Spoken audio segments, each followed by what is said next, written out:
Hey guys, Dark Desert Highway here, and today I wanted to read a story in the Bible that challenged the people's false gods, and it has to do with Elijah. We're going to be in 1 Kings chapter 18 verses 20 is where we're going to start in this story, and we're just going to read the Bible because that's what this channel is about. So 1 Kings 18 verse 20. So Ahab summoned all the Israelites and gathered the prophets at Mount Carmel. Then Elijah approached with all the people and said, "How long will you waver between two opinions? If the Lord is God, follow him. But if Baal, follow him." But the people did not answer him a word.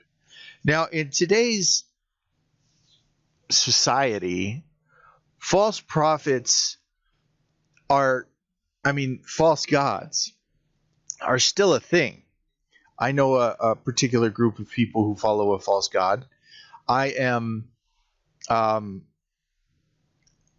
really interested, and I follow false religions because it's a fascinating pastime, I guess you can say. And all the strength that the strength and their thoughts and their efforts and their energy, their lives are put in to their belief structures. And, I like to study what other people believe is the truth so that I can confront them from a place of understanding. Like, I understand because I've listened to you, and I understand because I've studied what you follow as well. And let me present my opinions to you in such a way that it's not offensive, because these people have spent their entire lives, or a portion of their lives, dedicated to having this false religion as a foundation for their daily life. And the best way that I've found is not to attack somebody's belief structure in an effort to get them to preach right to them, because my job, what I've been given, is an understanding of the word of the Lord. And one of the things that the word of the Lord encourages me to do is to speak and stand on my faith. So I'd like to present this to certain people groups. But I found that walls are put up in defense of false ideologies and false teachings. Everybody believes that what they believe is true.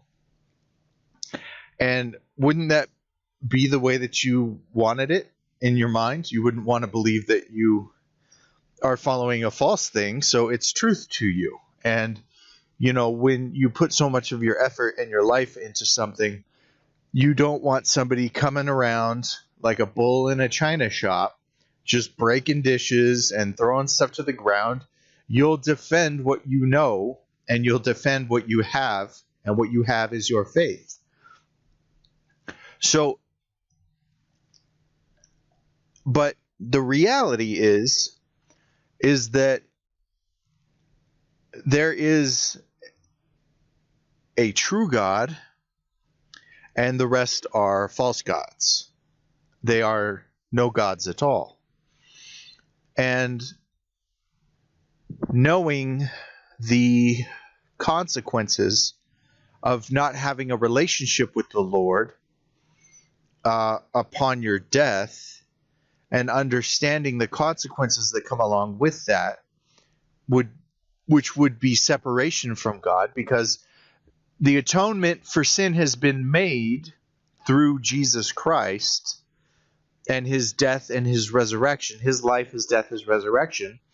But unless I accept what he has done for me and confess that he is Lord and believe that God raised him from the dead, then I am still in a state of separation from him. And so when I see people touting their beliefs and ideologies, it interests me to understand them so that I could come up alongside and offer something that to challenge it, because that's what it is. So we're going to look at a story, my God versus your God. That's what it is. So Ahab, back in verse 20, so Ahab summoned all the Israelites and gathered the prophets at Mount Carmel. Then Elijah approached all the people and said, "How long will you waver between two opinions? If the Lord is God, follow him. But if Baal, follow him." But the people didn't answer him a word. Then Elijah said to the people, "I am the only remaining prophet of the Lord, but Baal's prophets are 450 men. Let 2 bulls be given to us. They are to choose 1 bull for themselves, cut it into pieces, and place it on the wood, but not light the fire. I will prepare the other bull and place it on the wood, but not light the fire. Then you call on the name of your God, and I will call on the name of my Lord. The God who answers with fire, he is God." All the people answered, "That's fine." Then Elijah said to the prophets of Baal, "Since you are so numerous, choose for yourself 1 bull and prepare it first. Then call on the name of your God, but don't light the fire."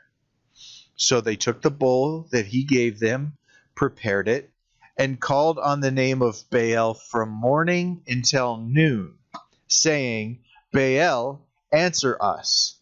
But there was no sound, and no one answered. Then they danced around the altar they had made.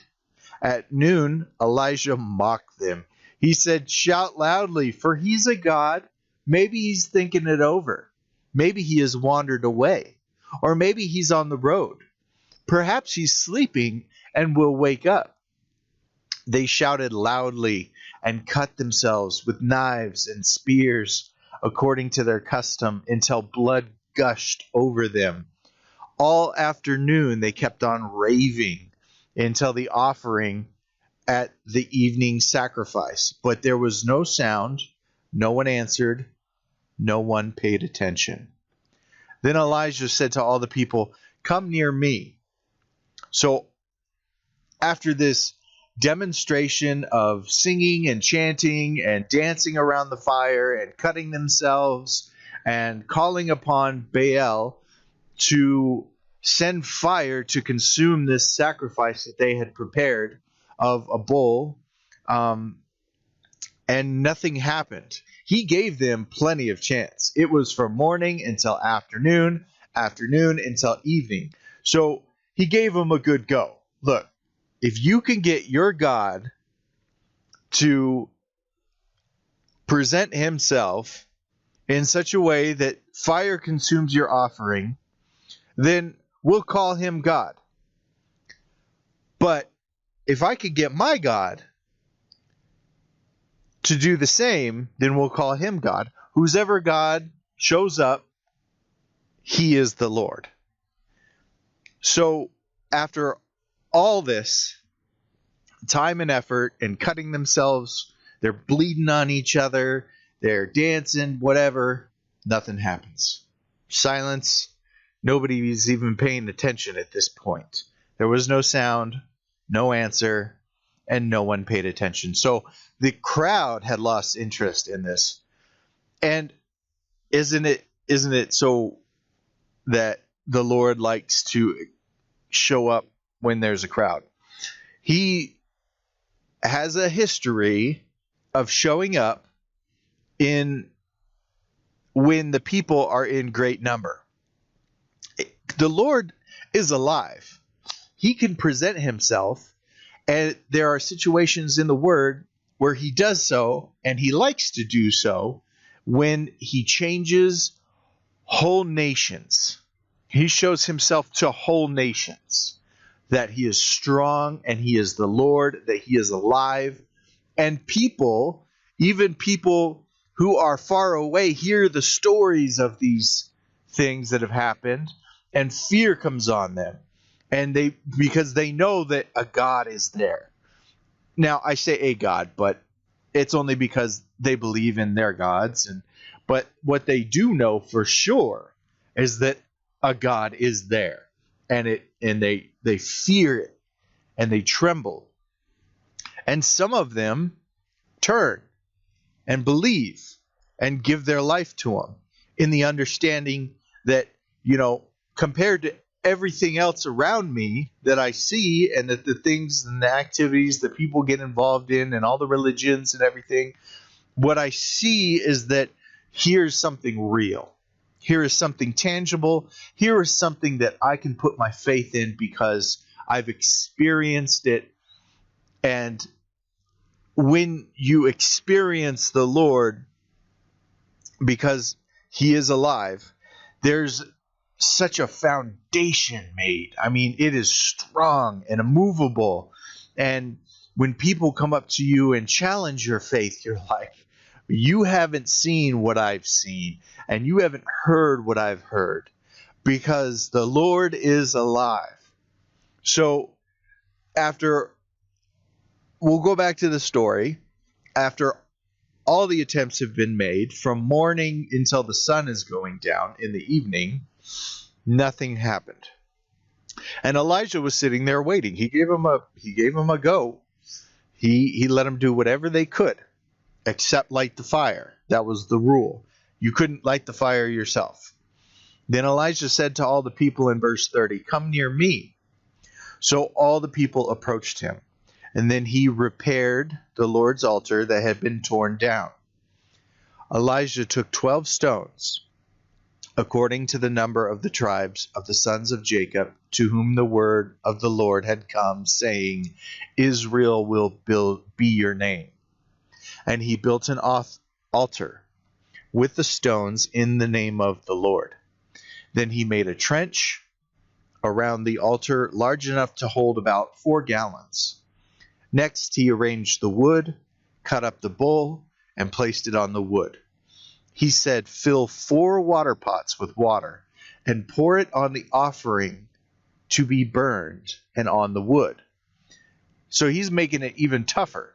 He's like, look, not only am I going to build an altar and put my cow on it and cut it up into pieces and get my wood together, but I'm going to start working against myself, and I'm going to drench it in water. So fill 4 water pots with water and pour it on the offering that's to be burned and on the wood.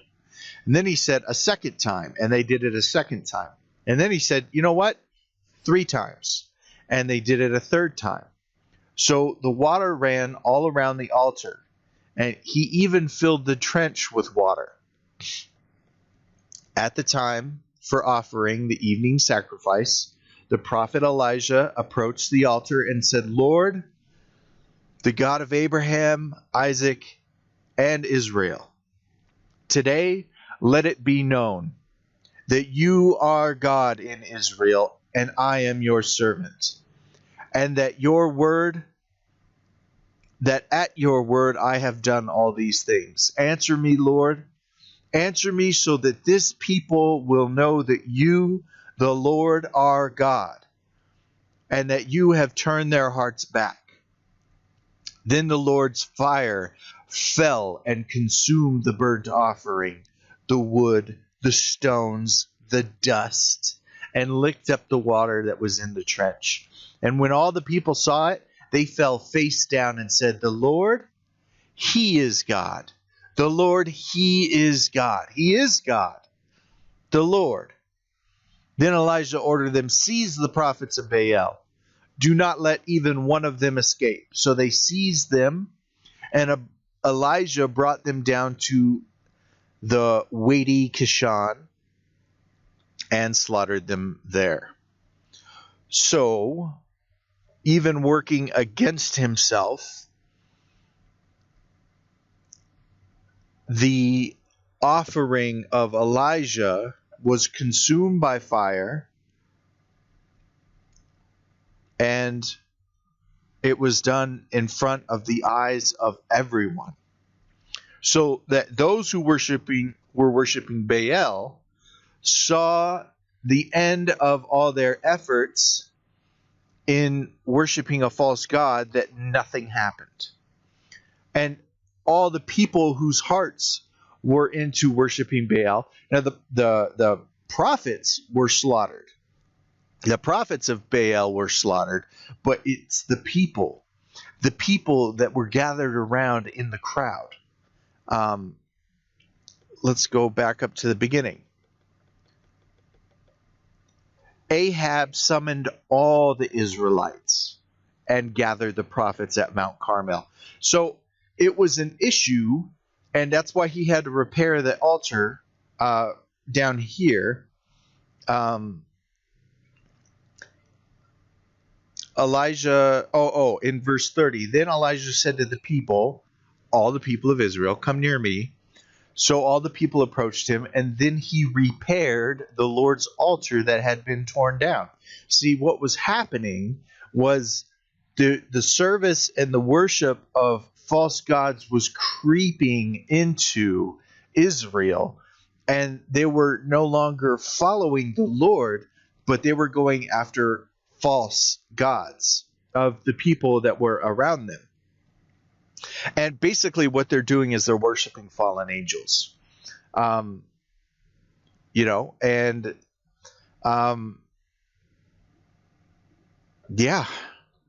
Or people, or just an idea, but what happened in front of all the Israelites, and all the people who were following false gods saw that in a demonstration, there was nothing. There was absolutely nothing to what they believed. Their false god couldn't do what our God could do.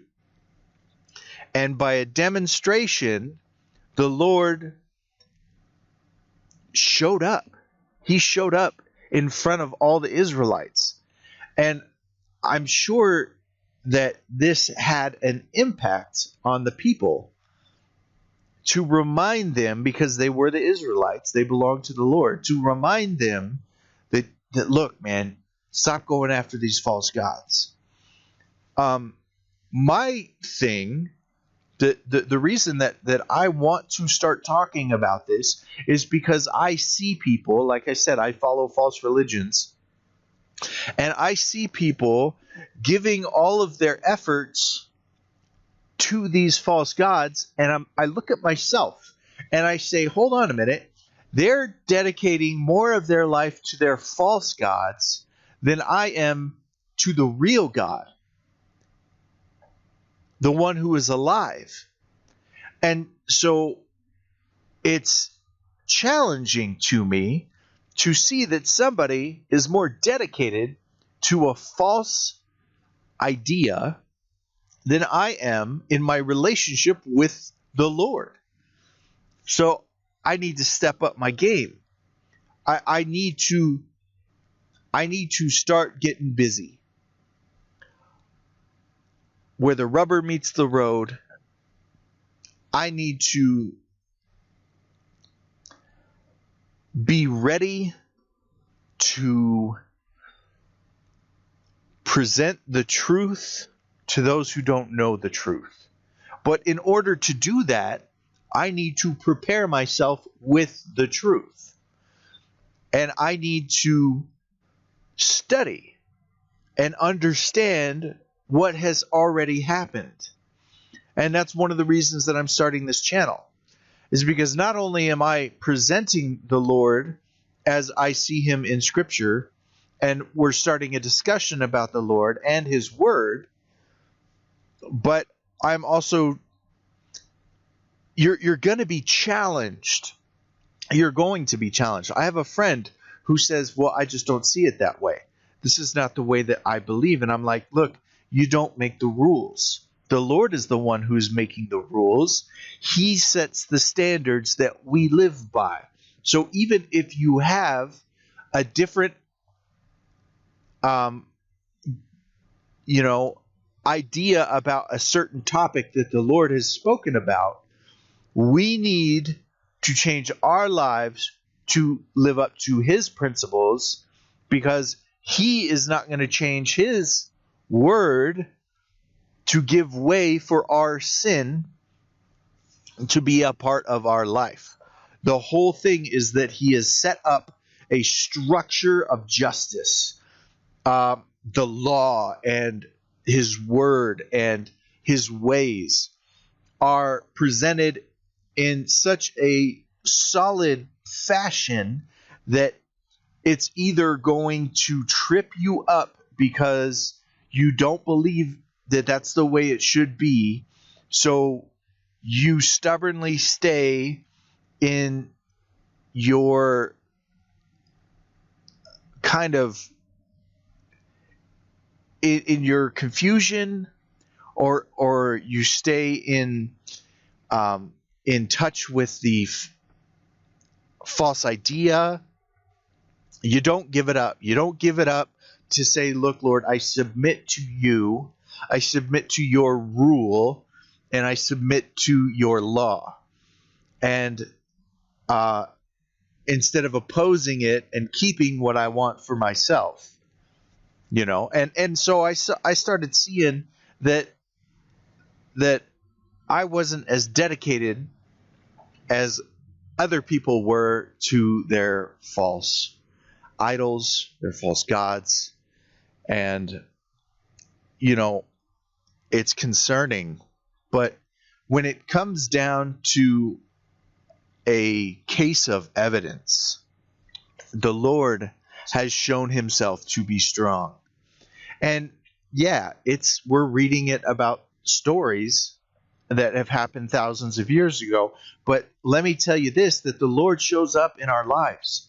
He really does. He showed up in my life in 2020, and I didn't even know he could do that, because I was in touch with the Lord through his word. And I had come to know about him as he presented himself over all of the years in the stories that he had written, but I had never had a confrontation, not a confrontation. I had never had him reveal himself in my life. Well, you know what? I can't say that that's true, because this is the third and fourth time that he has revealed himself in my life and lifted the veil over my mind, and the veil over my heart, and over my eyes and my ears. So that the hidden things that are of the spiritual world, I got to experience. And so I have all this evidence of the Lord. Like Elijah had confidence in the Lord, and the Lord showed the evidence of his presence to all the people, and that had a profound impact on their life. I bet nobody went home the same that day. And so also have I experienced the Lord in my life. And I'm not the same anymore. It's changed me because he is alive. And when you get to experience that the Lord is alive, it changes you, because you have to start thinking about everything with him being around and alive, right? Like, If I knew that everything that I did in secret wasn't really secret, it would change what I do in secret, right? It would change what I do when I'm by myself, when I know that I'm really not by myself. Because there's angels, and there's demons, and there's the host of heaven, and there's the Lord who sees everything. So this has challenged my perspective on the world, that even if I'm alone, I'm not alone, right? The record that's being kept, that there's a record, because we have to be held accountable for all the things that we've done in our life. There will be a time and a place where we stand and we are held to account for all the things that we've done, and that can't be done unless there's a record. So there's a second thing that I know that has changed my life, right? And I understand that everything that I'm doing is being recorded. So not only are my secrets not secret, but there's a record, and okay, so then you got to think, all right, the angels are real, right? And they're the ones that are maybe they're the ones that are keeping this record. Maybe that's one of their jobs, right? But whoever's keeping the record, I don't know. But if there is a record, somebody's got to be writing it down, right? So I lost track of what I was doing. So it's changed me. It's changed me. And now I know, okay, so now I know that somebody is watching me in the secret evil ways of my life. I'm being watched. Not only is there a record, but there's somebody recording it. So there's an entity there that's looking at me while I'm doing this stuff. And what are they thinking about? Are they thinking that, how is, with all the evidence that this man has, that I have, because they got to witness the revelation of the Lord in my heart and to my mind, and every time the veil got pulled back, they were interested in it. And because I'm telling you, there are amazing things that are living alongside of us in our world. And now I never feel like I'm alone, even when I'm alone. I keep myself. And I don't touch anything. And I also don't presume to do holy things. So I don't feel like, just because I've had personal revelation in my life, that I am some sort of manager of holy things. We've seen examples in the Word where people have offered strange fire. They presumed that they were the ones to manage holy things, and they decided just to involve themselves in these spiritual, they just went up to the Ark of the Covenant and decided to offer up fire when that wasn't their job. It wasn't their responsibility, and they presumed to interact with holy things. But you don't understand, these are holy things. These are things that you need to be prepared for and anointed and have the authority to do. You can't just go doing something. But what I can do is I can raise my voice, because I have understanding of these things. But I don't think that I'm like some holy man that can do things that can interact with the holy things of the Lord, because I am the most unholy person that, when I look at my life, I'm not holy. I barely feel like I'm a man of God. God just stood me up on my feet. And just because he stood me up on my feet and said, knock off all the crap, that doesn't make me a holy man. That makes me a man who was doing all these things, but then one day met God, and now I don't touch anything because I'm terrified of him, because he is alive and he is real. So it changes us, these moments where the Lord makes himself be known. It challenges our lifestyles that we have. And we need to make sure that if we do belong to the Lord, that we stop touching things that we're not supposed to touch. We need to be the ambassadors, as it says in the word that we are, the ones who bring the word of the Lord on the Lord's behalf, because he has given us his word. So he's given us his word, and he's given us the faith, and he's given us the evidence, and we need to stop. Every time Israel was defeated, they were defeated because they were going after false gods. They left the Lord of Israel and went after false gods. And this is another one of those situations in this story where the people had turned to Baal instead of to the Lord. And the Lord, even in spite of the fact that the people left him and were serving false gods, he still showed up. And and he wants to make himself known to you so that you turn your heart to him, set down all the things that you're doing, and be holy. You got to be holy, and that just means set apart. You need to be set apart from all of these worldly things because he is alive. Well, I just wanted to talk about the Bible. And I feel like we've done that. So, if you'd like, leave a comment, because I'd be interested in talking with some of you. Like and share, and I'll see you next time.